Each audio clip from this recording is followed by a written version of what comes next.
नमस्कार, news 18 special देख रहे हैं आप और मैं हूं आप सबके साथ सोनाली सिंह। मिथिलांचल के कई जिले हर साल बाढ़ की मार के आगे बेबस रहते हैं। नेपाल से आने वाली नदियों का पानी सैलाब बनकर सब कुछ तहस नहस कर डालता है। तिनका तिनका जोड़कर बनाया आशियाना नदियां अपने साथ ले जाती हैं और पीछे छोड़ जाती हैं बेबसी और दर्द की कहानियां।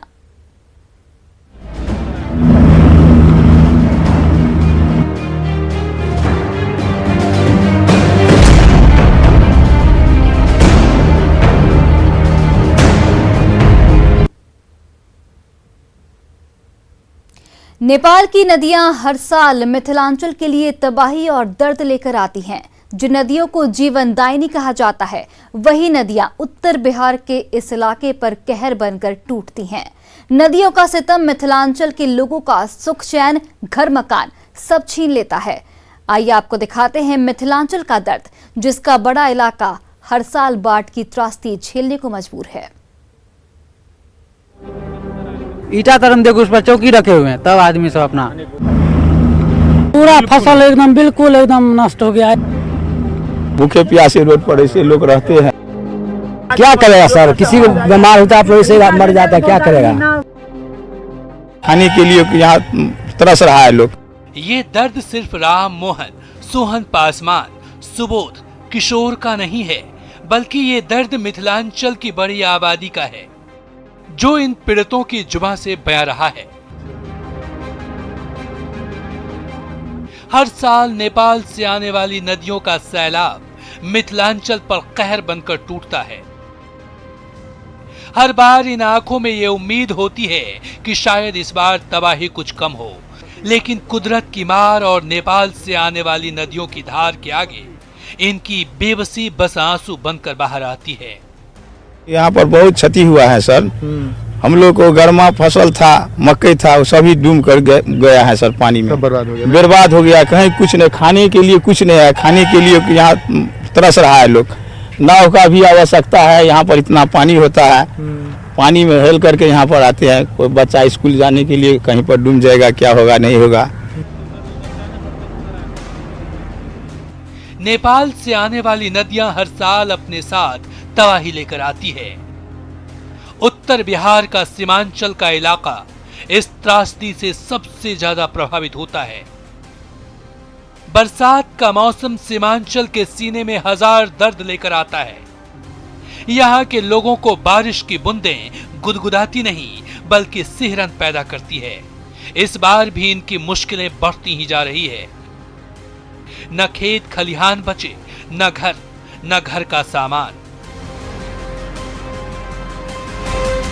इस बार फसल अच्छी थी, आंखों में उम्मीद थी कि घर में निवाला आएगा, लेकिन अफसोस नदियों के पानी में सब कुछ डूब गया।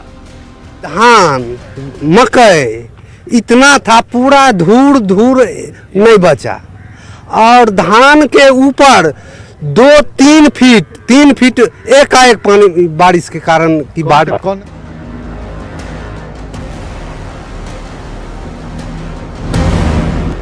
लोग पानी में घिरकर बेबस जिंदगी जी रहे हैं।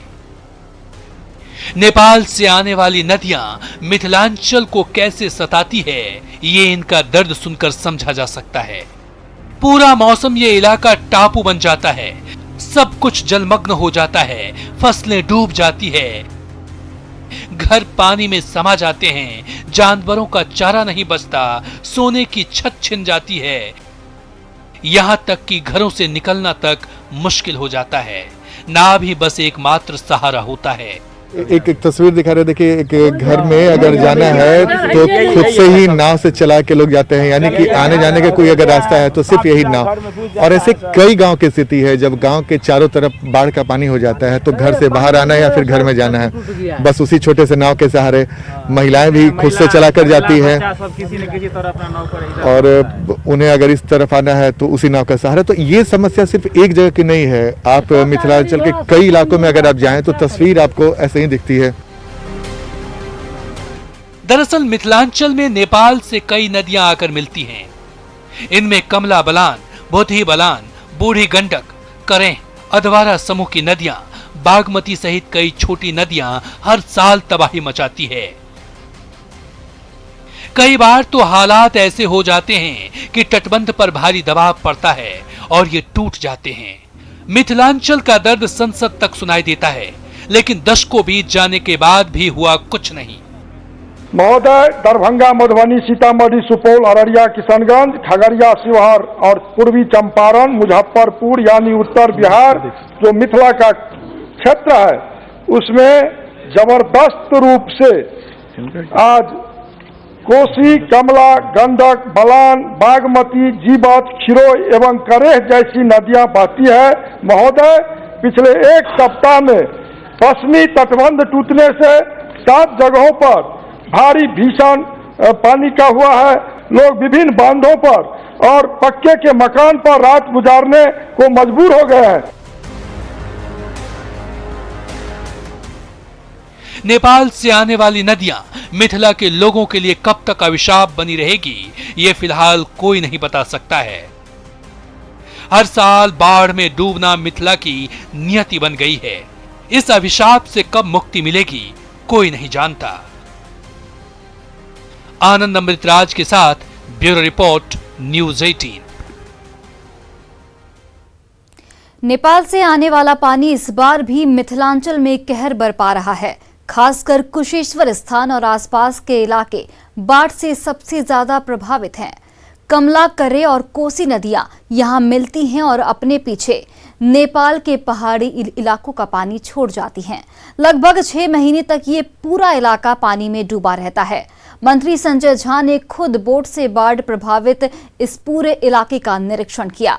बाढ़ और बेबसी की तस्वीरें देखकर आप दंग रह जाएंगे। देखिए न्यूज़ 18 संवाददाता आनंद अमृतराज की ये रिपोर्ट।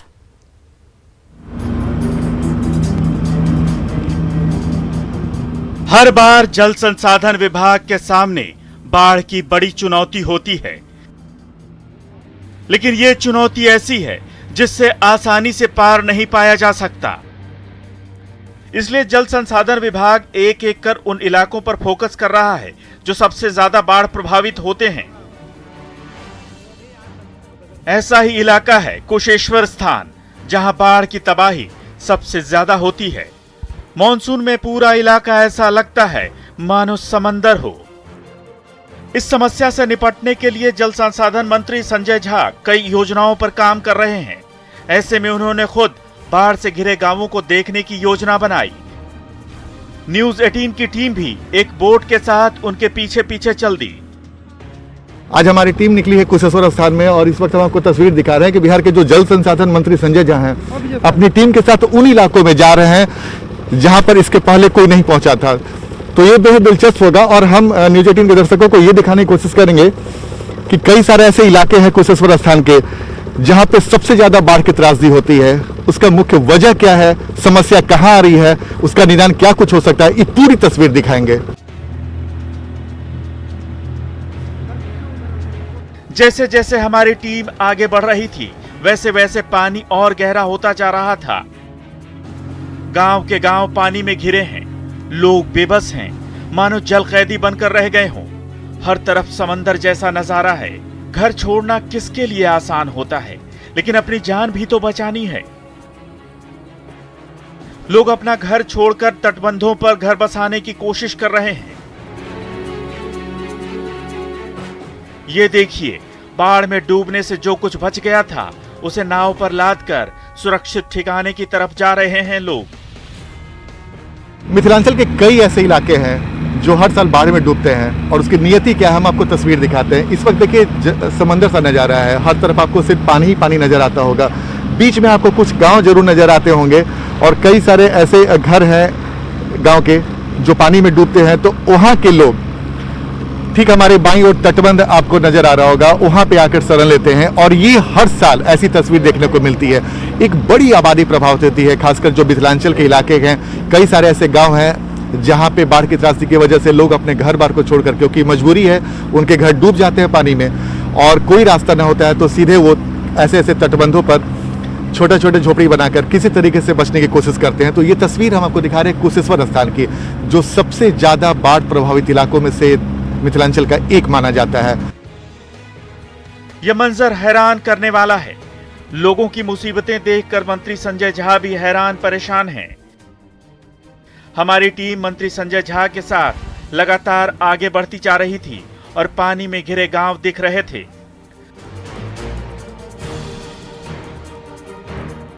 जगह जगह पुल पुलिया पानी की तेज धार से टूट गए हैं। सड़क और पुल का संपर्क भी टूट गया है। इस वजह से कई गांवों के लोग पानी के बीच घिर कर रह गए हैं। मजबूरी में नाव के सहारे पलायन करना पड़ रहा है। मिथिलांचल के कई इलाकों में जब बाढ़ की त्रासदी होती है तो ऐसे ही पलायन दिखता है। देखिए हम आपको तस्वीर दिखा रहे हैं, एक छोटे से नाव पे कई लोग सवार हैं, जरूरत से ज्यादा लोग सवार हैं और ऐसे में खतरा भी काफी कई बार बढ़ जाता है, लेकिन बावजूद इसके कोई रास्ता नहीं है ऐसे लोगों के लिए और पलायन उनकी मजबूरी है, क्योंकि चारों तरफ अगर घर पानी में घिरा हो और राशन खत्म हो या फिर कोई जरूरी काम हो तो बाहर निकलने के सिवा कोई चारा नहीं। और कई सारे ऐसे लोग हैं जब बाढ़ की स्थिति होती है तो अपने घर को छोड़कर किसी दूसरे स्थान पर चल जाते हैं। तो ऐसी तस्वीर हम आपको दिखा रहे हैं। ठीक है, आप हमारे पीछे जो देख रहे हैं कि कई सारे ऐसे गाँव हैं जो चारों तरफ पानी से घिरे हुए हैं और ऐसे कई लोग इस गांव में ऐसे बसते हैं जो हमें जानकारी मिली कि यहां से पलायन करके दूसरे इलाकों में चले जाते हैं। कई जगह पानी की वजह से पुल का काम भी रुका पड़ा है।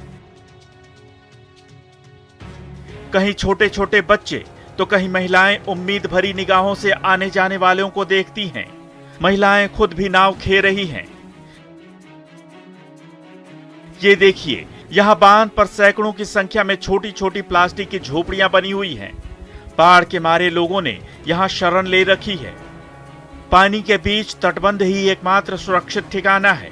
आखिरकार हमारी टीम मंत्री संजय झा की टीम के साथ उस जगह पहुंची जहां 3 नदियों का संगम होता है, जिसकी वजह से इस इलाके में बाढ़ की त्रासदी कुछ ज्यादा ही परेशान करती है।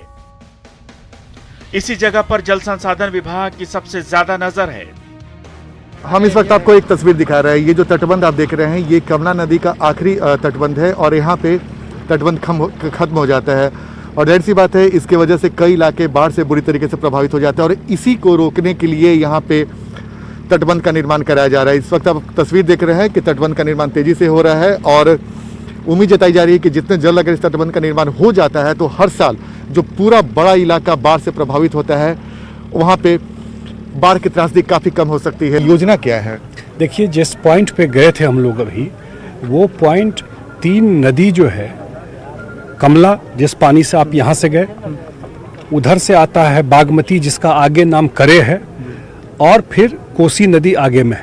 अब वहाँ पर जितना मैं समझ पाया टेक्निकली कि वो बैक वाटर का पानी पूरा का पूरा कुशेश्वर स्थान एरिया में आ जाता है। तो अगर वो 4 किलोमीटर को टैग कर दिया जाए तो ये बैकवाटर का पानी कुशेश्वर स्थान में नहीं आया। अगले साल 2022 सितंबर तक ये 4 किलोमीटर जो टैग होना है, इम्पोर्टेंट काम है, ये 4 किलोमीटर टैग हो जाएगा और वो पानी जो कुशेश्वर स्थान में आता था वो पानी अब कुशेश्वर स्थान में नहीं आएगा। दरअसल कुशेश्वर स्थान के पास कमला, करेह और कोसी नदियां मिलती हैं। इस कारण इन नदियों के साथ नेपाल से आने वाला पानी इस इलाके में बाढ़ लेकर आता है। कुशेश्वर स्थान और आसपास के बड़े इलाके में साल के करीब 6 महीने बाढ़ का पानी जमा रहता है। लेकिन अब मंत्री संजय झा का दावा है कि इस समस्या से अगले साल तक छुटकारा पा लिया जाएगा। इस योजना पर तेजी से काम चल भी रहा है, लेकिन हर साल बाढ़ में डूबना कब तक मिथिला की नियति बनी रहेगी ये फिलहाल कोई नहीं जानता। आनंद अमृतराज के साथ ब्यूरो रिपोर्ट, न्यूज़ 18। बाढ़ से बचाने के लिए तटबंधों की सुरक्षा एक बड़ी जिम्मेदारी होती है। मिथिलांचल के कुछ इलाकों में सरकारी तटबंधों के अलावा कई जमींदारी बांध भी हैं। कई बार ये जमींदारी बांध इलाके में बाढ़ की बड़ी वजह बनते हैं। स्थानीय जमींदारों द्वारा बनाए गए इन बांधों का रखरखाव एक बड़ी समस्या रही है।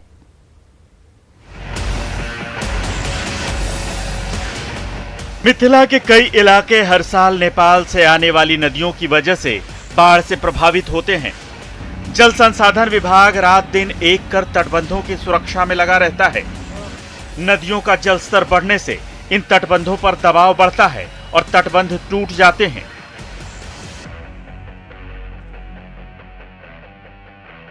इससे इन इलाकों में बाढ़ आ जाती है। इन तटबंधों के अलावा मिथिला के कई इलाकों में जमींदारी बांध का निर्माण भी किया गया है। ये जमींदारी बांध भी अक्सर बाढ़ का कारण बनते हैं। मिथिला के कई इलाके हर साल बाढ़ की त्रासदी से जूझते हैं और बाढ़ को रोकने के लिए बड़े बड़े तटबंध का निर्माण भी कराया गया है, लेकिन कई बार तटबंध से ज्यादा खतरनाक स्थिति जमींदारी बांध की वजह से हो जाती है। इस वक्त हम आपको दिखा रहे हैं, हम केवटी प्रखंड में हैं और इस वक्त हम एक जमींदारी बांध के ऊपर चल रहे हैं। इस वक्त आप देखिए कि सिर्फ मिट्टी से ये तटबंध का निर्माण हुआ है जमींदारी बांध का, और जब पानी का वेग तेज होगा और ऐसे ऐसे रेनकट जो आपको दिख रहे हैं, कई जगहों पर आपको ऐसे ऐसे रेनकट दिख रहे होंगे, और ऐसे ही जब पानी की धार तेज होगी, जो कटाव होता है उसकी वजह से इस जमींदारी बांध पे सबसे ज्यादा खतरा होता है। परिस्थिति ऐसी है कि देखिए कई बार जमींदारी बांध में ऐसे ऐसे आपको छोटा छोटा छेद नजर आएगा, जो छोटे छोटे कोई जानवर रहते हैं या चूहा रहते हैं और ऐसा घोल बना देते हैं। और ये चूंकि चौड़ाई भी जमींदारी बांध की कम होती है और नदी का कटाव अगर तेज हुआ तो अंदर अंदर कब ये बांध टूट जाएगा फिलहाल कोई नहीं जानता। दरभंगा के केवटी प्रखंड में इसी जगह पिछले साल जमींदारी बांध टूटा था। इन जमींदारी बांधों का निर्माण स्थानीय जमींदारों ने अपने क्षेत्र के लोगों को बाढ़ से बचाने के लिए करवाया था। देखरेख के अभाव के कारण अब ये जमींदारी बांध बाढ़ की बड़ी वजह बन रहे हैं। इन बांधों में चूहे अक्सर छेद कर देते हैं, जिनसे पानी रिसता है और आखिरकार बांध टूट जाते हैं। इन जमींदारी बांधों की मजबूती तब तक नहीं हो सकती जब तक इनका चौड़ीकरण नहीं किया जाता और ऊंचाई नहीं बढ़ाई जाती। लेकिन इसमें कई समस्याएं हैं, क्योंकि इसके लिए जमीन अधिग्रहण करना होगा। लेकिन अब जल संसाधन विभाग ने कई जमींदारी बांधों को अपने अंडर में ले लिया है ताकि मरम्मत और रखरखाव किया जा सके। हम आपको एक और तस्वीर दिखा रहे हैं कि देखिए हल्का सा भी पानी का कहीं से रिसाव होता है तो ऐसे आपको छोटे छोटे बोड़े बालू पे भरे हुए ऐसे रखे जाते हैं ताकि जमींदारी बांध सुरक्षित रहे। दरअसल ये जमींदारी बांध की कहानी थोड़ी दिलचस्प है। जब मिथिला के इलाके में जो बड़े बड़े जमींदार हुआ करते थे वो नदियों से बचाने के लिए ऐसे ऐसे जमींदारी बांध का निर्माण करते थे, जो ये सरकारी नहीं हुआ करता था। लेकिन नीतीश सरकार ने फैसला किया कि अब जमींदारी बांध का भी रख रखाव जल संसाधन विभाग ही करेगी। तो जिस केवटी प्रखंड की तस्वीर हम आपको जमींदारी बांध की दिखा रहे हैं, अब इसका भी जल संसाधन विभाग ने अपने अंडर में ले लिया है। पिछली बार भी इसी बेल्ट में जहां आप खड़े हैं जमींदारी बांध ही टूटा था, तो हो गया बांध टूट गया। तो बांध कोई जल संसाधन विभाग का ओरिजिनल बांध नहीं टूटा था, लेकिन जमींदारी बांध को अब हम लोग धीरे धीरे प्रायोरिटी में ले करके, और इस बार इस क्षेत्र में कुछ जगह हम लोगों ने काम कराया, जिसमें एक ये काम है। और ये काम होने से एक बहुत बड़ा पॉपुलेशन जहाँ से आप इन किए हैं, नहीं तो बिल्कुल मामला ऐसा था कि इतना पानी है, ये हाल है कि पूरा अंदर चला जाता। इसका प्रोटेक्शन हुआ है। कुछ दिनों पहले मिथिलांचल के कई तटबंधों पर निगरानी के दौरान कुछ बड़े बड़े छेद दिखे थे। जांच करने पर पता चला कि कांटेदार जानवर साहिल ने इन बांधों में बिल बना लिए थे। अगर समय रहते इन बिलों को बंद नहीं किया जाता तो इस इलाके में बड़ा हादसा हो सकता था। इसके बाद से विभागीय अधिकारी लगातार चौकस हैं और तटबंधों की निगरानी कर रहे हैं। ये कमला तटबंध जो है, इसमें मेनली सॉइल का ऐसा नेचर है कि कई जगहों पे हम लोग को फॉक्सहोल और राइटोस बहुत मिल रहा है, और उसको हम लोग ट्रीटमेंट पहले ही 15 फ्लड के पहले जो है उसका ट्रीटमेंट किए हैं हम लोग। लेकिन अभी भी कुछ स्थलों छूटा हुआ है और एक दो जगह पे हम लोग को मिला है, जिसका हम लोग वो प्रॉपर ट्रीटमेंट करके एम्बैंकमेंट को सेफ रखेंगे। बाढ़ से राहत दिलाने के लिए बांधों की निगरानी और मरम्मती के अलावा बागमती बाढ़ प्रबंधन योजना का काम भी तेजी से चल रहा है। साल 2020 में मुख्यमंत्री नीतीश कुमार और जल संसाधन मंत्री संजय झा ने हवाई सर्वेक्षण कर इस इलाके को बाढ़ से राहत दिलाने की योजना के कार्यान्वयन का निर्देश दिया था। मुख्यमंत्री के निर्देश पर बागमती बाढ़ प्रबंधन योजना फेज 3B का काम चल रहा है, जिसे सितंबर 2022 तक पूरा कर लिया जाएगा। योजना के फेज 5A का काम अभी किया जाना है। बागमती बाढ़ प्रबंधन योजना के फेज 3B और 5A के तहत मुजफ्फरपुर, दरभंगा और समस्तीपुर जिलों में 2 चरणों में काम कराया जाना है। योजना के प्रथम चरण में फेज 3B के तहत मौजूदा सिरनिया फोहिया तटबंध को 70.42 किलोमीटर की लंबाई में मजबूत करने के साथ साथ रीच के अंतिम छोर पर फोहिया के पास 4 किलोमीटर के नए तटबंध के निर्माण के साथ साथ संरचना निर्माण किया जा रहा है। योजना का काम पूरा हो जाने के बाद 3.36 लाख हेक्टेयर क्षेत्र को बाढ़ से राहत मिल सकेगी। आनंद अमृतराज के साथ ब्यूरो रिपोर्ट, न्यूज़ 18। इस खास कार्यक्रम में आज के लिए बस इतना ही। कल फिर होगी आपसे मुलाकात। देखते रहिए न्यूज़ 18 बिहार झारखंड।